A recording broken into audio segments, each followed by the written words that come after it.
Alguns mamíferos vão ter algumas adaptações que vão permitir que eles sobrevivam nesses desertos subtropicais, como o caso do camelo. O camelo, ele consegue ficar muito tempo sem beber água. Ele tem um estômago onde ele consegue armazenar água. Ele fica dias sem tomar água, tá certo? Os outros animais, uma outra característica é apresentar hábitos noturnos. Ou seja, durante o dia eles se enterram na areia e saem para caçar só durante a noite, aonde o calor é muito menor, né? A gente viu aí que durante a noite as temperaturas baixam bastante, tá? Agora, nós vamos falar do campo ou desertos temperados.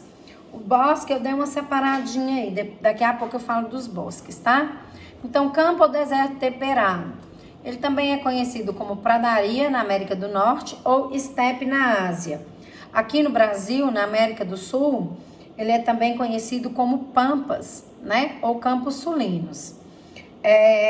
O clima, ele é temperado e seco. O que que isso significa? O inverno vão ter temperaturas bem baixas, tá? Quando chega o verão, essas temperaturas são bem altas, são bem contrastantes. Tudo bem? Ele tem um solo mais rico do que o do deserto subtropical e não tão rico quanto da savana, tá? Mas as plantas predominantes vão ser as gramíneas, como na savana. Tudo bem? Também vão ter alguns arbustos e também vão ter algumas árvores bem espaçadas, tá bom? A fauna, ou seja, os animais. Nós vamos encontrar como animais nesse bioma, como vocês podem ver aí no livro, página 7, um tipo de boi chamado de bisão. Ele é muito comum na América do Norte, tá? Mas também vamos ter roedores, lobos, raposas e muitos insetos. O campus, como a gente pode ver aqui, ele é susceptível à desertificação. Ou seja, quando ele é agredido, a vegetação dele, que é principalmente de gramíneas, ela vai morrendo, deixando o solo exposto e aí ele começa a erosão, ele começa a se transformar em areia. Tá? Então, é um bioma que deve ser protegido para que não se transforme em um deserto. Aqui nós temos uma imagem de campos sulinos, na época da chuva, né? A gente vê um acúmulo de água aqui, a gente vê as gramíneas bem verdes, algumas árvores espaçadas, né? Aí, no livro de vocês, a gente já tem essa imagem na época de seca. Você já percebe no seu livro que as gramíneas, elas já estão bem amareladas, né? Por causa da falta de água. Agora os bosques. Bosques também pode ser chamado de bioma de arbustos, tá? Também pode ser chamado de chaparral. E ele predomina em regiões mediterrâneas, tá? A diferença do bosque para os campos, na verdade, em relação a intensidade de frio e de calor, tá? Ela vai ter uma temperatura mais amena no inverno, ou seja, ela não vai ser tão fria. E quando chega o verão, ela também não vai ser tão quente. Vai ser mais quente, mas não vai ser tão quente, tá?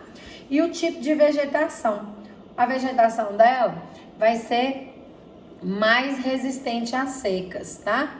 Um exemplo de bosques ou arbustos são os bosques mediterrâneos. Eles estão mais longe da linha do Equador. Por isso que a gente consegue fazer essa diferenciação. Tudo bem? Aqui, ó. Eu tenho também árvores mais juntas, diferentes dos campos, tá?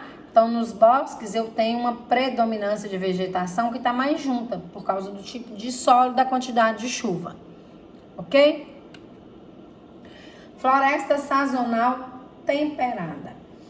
A floresta sazonal temperada, ela é encontrada principalmente no hemisfério norte, tá? E a característica dela são as estações do ano bem definidas. Ou seja, o inverno tem neve, o verão é quente.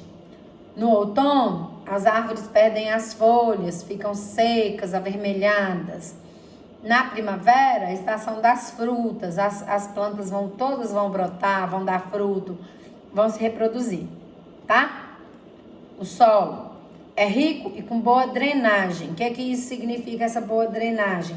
Consegue absorver bastante água que as plantas vão usando durante todo o ano, tá? As árvores também são decíduas ou caducifólias. O que é que isso significa?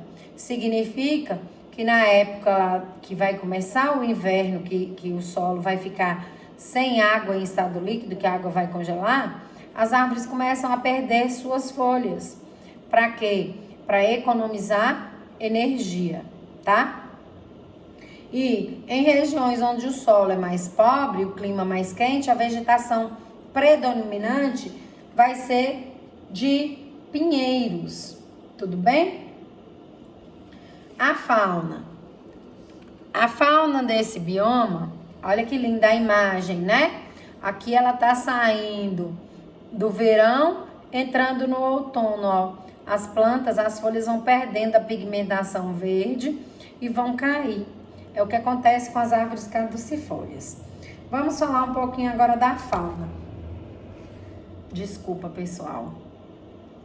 A fauna é rica, ela é bem mais rica do que nos biomas anteriores que nós falamos, né? Com a exceção aí da floresta pluvial tropical.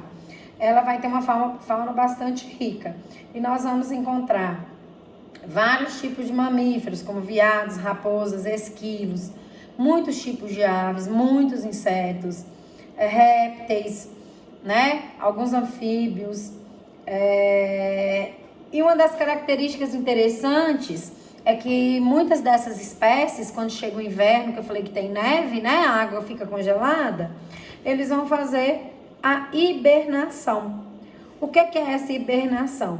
Eles encontram um local protegido, onde eles vão ficar protegidos, e eles vão ficar ali, né, gastando a energia que eles consumiram através da alimentação durante o verão, porque se eles saírem para caçar, eles não vão encontrar alimentos e podem se congelar.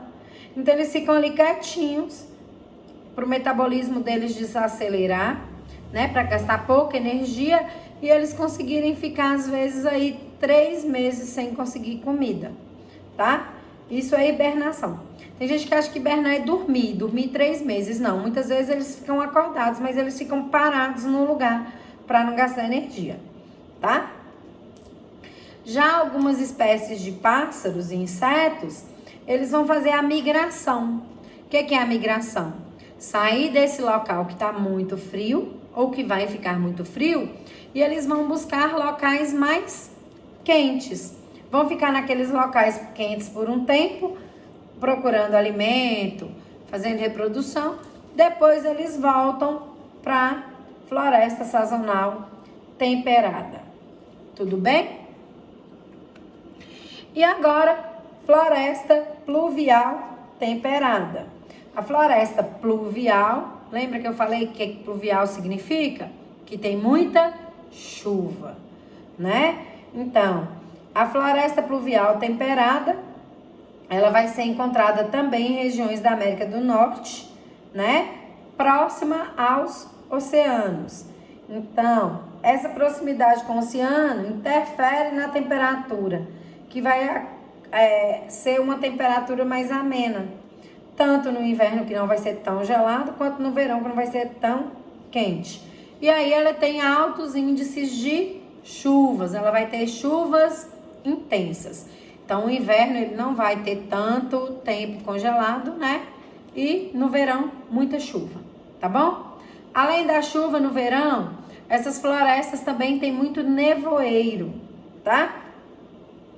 A vegetação dela é composta de árvores enormes, como as sequoias, que podem chegar a 100 metros de altura, tudo bem? Como eu tenho muita chuva, como é uma floresta pluvial, essas árvores elas não são caducifólias, ou seja, elas não vão perder suas folhas, né, tá? No período mais seco. Tudo bem?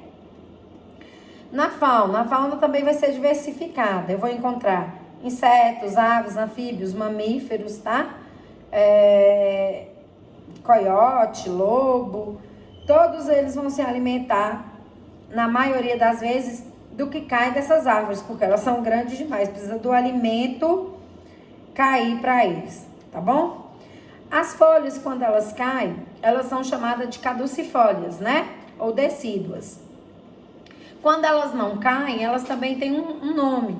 Então, as árvores que não perdem sua folha são chamadas de perennifólias, tá?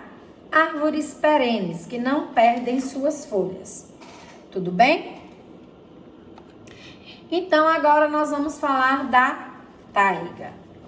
A taiga é um bioma que vai estar na região norte, mas bem próximo já dos polos, tá bom?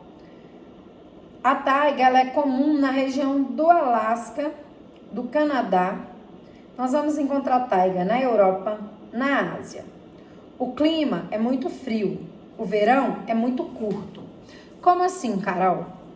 As estações, cada uma não tem sua quantidade de meses? Tem. Só que esses meses não vão ser muito bem respeitados, não, tá? Então, o inverno dela vai ser tão rigoroso que ele vai durar quase a metade do ano, de 5 a 6 meses. Tudo bem? Então, muitas vezes, é um inverno rigoroso que vai durar de 5 a 6 meses, com temperaturas negativas. O que isso significa? Que essa temperatura no inverno, ela vai chegar abaixo de 0, tá? Então, parte do tempo, o solo vai estar coberto de neve. A chuva vai ser neve, tá certo? E por conta disso, o solo, ele é um solo pobre, ou seja, ele é pouco fértil, tá? Ele não vai ter muito nutriente, não. A principal vegetação desse bioma, a gente chama de floresta de conífera, ou seja, pinheiros, porque os pinheiros, eles têm uma forma de cone, né? A parte verde dele, das folhas, forma um cone. E outra coisa interessante é que os pinheiros, a folha dos pinheiros, ela também é modificada, porque gelo queima. Então, ela não tem uma folha larga, ela tem uma folha bem fininha, parecendo uma agulha, tá bom? Então, essa é uma adaptação da planta. Ela vai ter folhas perenes, só que pequenas e rígidas, parecendo agulhas, tá? E o formato de cone, deixa eu ver se tem imagem, aqui, ó. E esse formato aqui de cone ajuda a proteger muitas folhas, porque as que ficam em contato muito tempo com a neve no inverno, elas vão morrer, tá? Então, aqui uma imagem da taiga no inverno, que pode durar de 5 a 6 meses, e do verão. O verão é bem curto, mas olha no verão como que ele também é um bioma bonito, né? Aqui eu não tenho mais o rio congelado, o rio tá aqui, ó, congelado. As coníferas aqui, ó, as coníferas aqui. Então, a maioria são pinheiros que tem esse formato aí, tá? A fauna é composta principalmente de mamíferos, como lobos, linces, ursos, tigres, esquilos, coelhos, alce, variando conforme a região de taiga, tá? Uma das características desses animais é que quando eles têm a oportunidade de se alimentar, eles vão fazer uma reserva muito grande de gordura, tá? Para quê? Para que no inverno eles consigam se proteger do frio. Tudo bem? Então, vamos para a tundra. A tundra, ela também pode ser chamada de deserto gelado. Por quê? Porque a tundra, ela vai ficar bem próxima ao polo ártico, ou seja, lá no norte, o clima dela é polar, tá? Durante quase todo o ano. Então, lá na taiga, o inverno, ele vai durar em torno de 5 a 6 meses. Na tundra, esse inverno, ele pode chegar a 8, 9 meses, tá? Então, quase todo ano, o solo vai estar coberto de neve, o que deixa o solo também pobre, não vai nascer quase nada lá, tá? Então, é um solo bem pobre. A maioria do ano, a temperatura é em torno de 0 graus Celsius. A maioria do ano, a água está congelada. E a maioria do ano, as plantas não conseguem absorver essa água, morrendo ou entrando num processo também de hibernação, como os animais. Quando vem o verão, que dura ali 2, 3 meses, a água ela vai descongelar, parte da neve também vai derreter, e aí algumas plantas começam a aparecer. Mas que tipo de plantas? Arbustos, ervas, líquens e musgos. Arbustos de pequeno porte. Erva, o que é uma erva? Erva é uma plantinha pequenininha, por exemplo, o coentro. O coentro é uma erva, tá? Líquens, que a gente vê nos troncos das árvores. E musgos, plantas rasteiras. Tudo bem? A fauna. A fauna, nós vamos encontrar aves, nós vamos encontrar mamíferos, né? Como o boi almiscarado, que tem aí na página 8 de vocês. Alguns ursos, tá bom? Geralmente o urso marrom. Mas dependendo da tundra, quanto mais perto ela tá dos polos, a gente pode achar os polares também, principalmente no inverno, tá? Todos eles adaptados para o frio. Pele muito grossa, camada de pelo muito grosso, muita gordura no corpo, tudo para poder se proteger do frio. As renas do Papai Noel também vivem nessa região de tundra. Tudo bem, pessoal?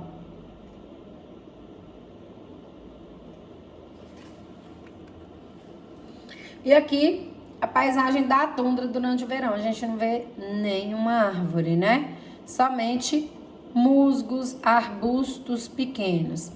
E rapidamente disso aqui, a tundra vai ficar assim, sem nada verde. Tudo esbranquiçado, azulado, que é assim que ela fica durante a maior parte do ano, tá?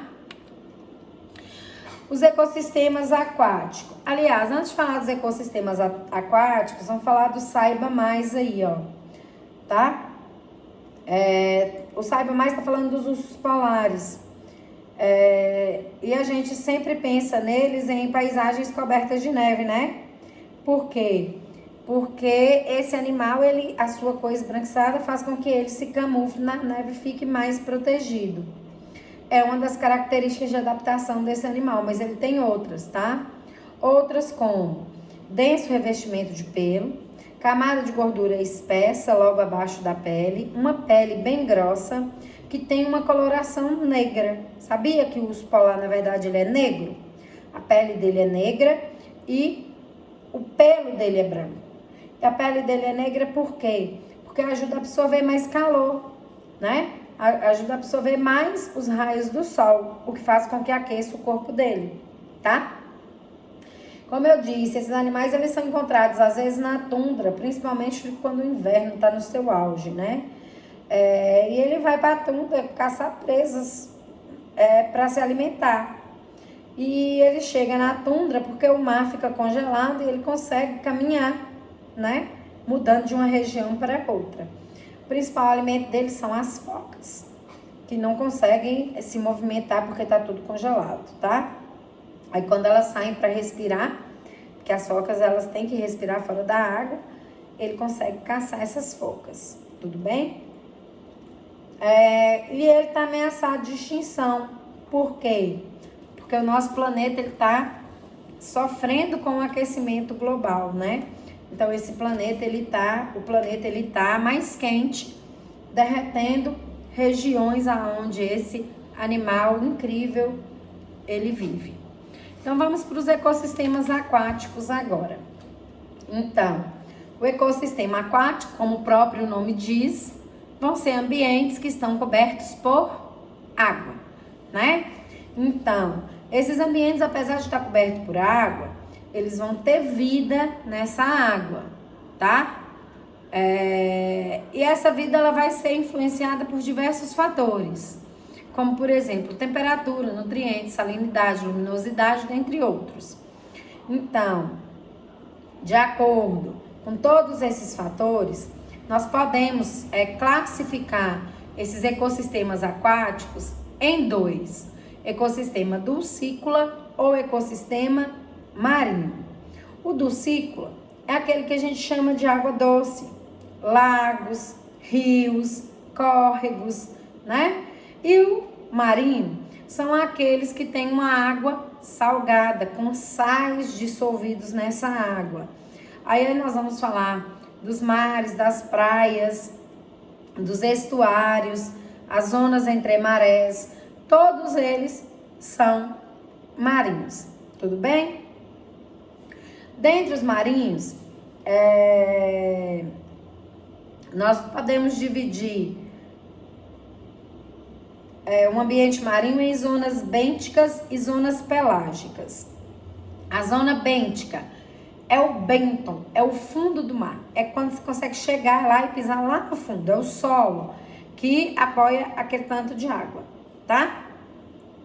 E as zonas pelágicas são aquelas águas oceanas, lá de oceano aberto, que são muito profundas, tudo bem? E o que são os estuários? Os estuários é aquela região onde o rio encontra com o mar. Todo rio não deságua no mar? Vocês já viram isso em geografia, não já? Então, os estuários vão ser esses locais onde a água nem é mais doce e a água não é mais salgada. É uma água salobra ali, ó, tá? Mas, nesses estuários, ele ainda vai sofrer o impacto das marés. Quando a maré enche, o estuário enche. Quando a maré baixa, o estuário dá uma baixada, tá? E as zonas entre marés, que são regiões que vão sofrer o impacto direto da subida e da descida das marés, ficando períodos sem cobertura de água e outros períodos cobertos de água. São, na verdade, o que a gente chama de praia, né? A maré subiu, a água vem para a praia. Chega ali até um limite. A maré desceu, aquela área fica descoberta, tá? E aí, nas conexões, está falando dos manguezais. Os manguezais, ele é um tipo de bioma ou subbioma que vai estar em todas as regiões do mundo onde tem mar, tá?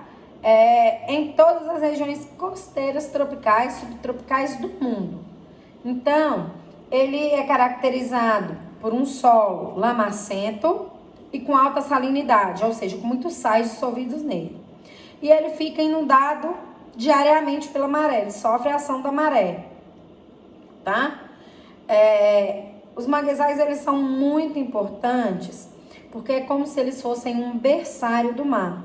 Porque como a maré sobe, ele traz alguns animais do mar para esses manguezais, tá? E aí esses manguezais, muitas vezes, vão servir de reprodução. Caranguejos, todo tipo de crustáceo, alguns peixes, cavalo marinho, né? Porque é uma água mais tranquila, é uma água mais escura, é uma água mais quente, às vezes, né? E com muitos nutrientes dissolvidos nela. Por quê? Porque é uma região onde vão ter árvores. E dessas árvores caem pequenos frutos, caem folhas, que quando em decomposição, serve de alimento para aqueles organismos que estão ali se desenvolvendo. Tá certo? Deixa eu ver o que mais. Esses organismos, eles são muito utilizados na alimentação humana, tá? Então, muitas vezes, ele também serve como o trabalho de algumas pessoas, tá? Então, ele é muito importante na cadeia alimentar, tanto a marinha quanto a que o homem faz parte. Só que a gente tem que preservar, né? Porque ali está sendo formado, considerado berçário. Então, provavelmente populações e mais populações que, se não forem preservadas, né, se não forem recolhidas da forma correta, pode fazer falta ao longo dos anos. Tá bom? Além dos animais marinhos, os mangues também, eles são áreas de reprodução para várias aves costeiras e que também são migratórias, né? E muitas vezes elas param ali nos mangues para se alimentar, para dormir, descansar, e acabam deixando ali também sedimentos, que muitas vezes pode ter sementes de outras plantas e vai aumentando a diversidade daquele lugar. Tá certo? Deixa eu ler aqui um pedacinho para vocês, ó.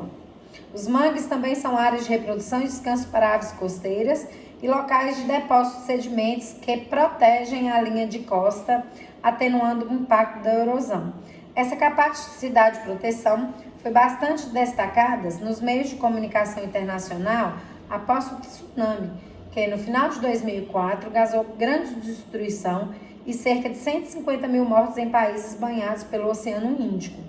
Em muitos desses países, grandes áreas de manguezais tinham sido eliminadas devido ao crescimento das cidades e para a implantação de praias e projetos de aquicultura. Estudos científicos provaram que se os manguezais ainda existissem na costa, teriam absorvido parte do impacto das ondas gigantes e provavelmente diminuído a dimensão da tragédia. Então, talvez menos pessoas teriam morrido. A nossa aula ela se encerra por aqui. Leiam novamente o livro de vocês, né? As páginas que eu passei aí da página 3 à página 9. Assistam o vídeo mais de uma vez. Tenham um bom estudo. E lembrem-se, qualquer dúvida é só me chamar no Zap, tá? Eu tô à disposição de vocês.